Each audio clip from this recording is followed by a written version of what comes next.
Mtazamaji wetu wa vipindi vya Mkulima Smart, hapa tuko kwenye site ya mteja wetu. Hii site imekuwa ni nzuri, tumeona tukuonyeshe. Cha kwanza, ili mradi wako wa ufugaji wa kuku uwe ni salama, lazima uzingatie biosecurity, yani maana yake usalama.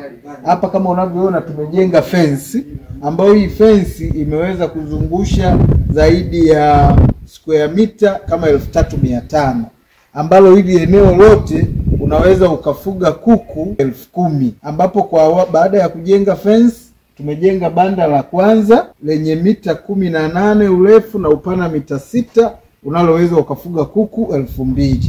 Baadaye tutajenga haya mabanda matano katika hili eneo, na pia tutajenga nyumba ya farm manager, tutajenga store kwa ajili ya kukusanyia mayai, lakini pia tutajenga ofisi ndogo ambapo wateja watakuwa wananunua mayai. Kwa hiyo hili shamba linakuwa limekamilika likiwa na hizo facilities kama 4: banda, fence, eneo la kulala mlinzi au mhudumu, na eneo la kuuzia mayai distribution area.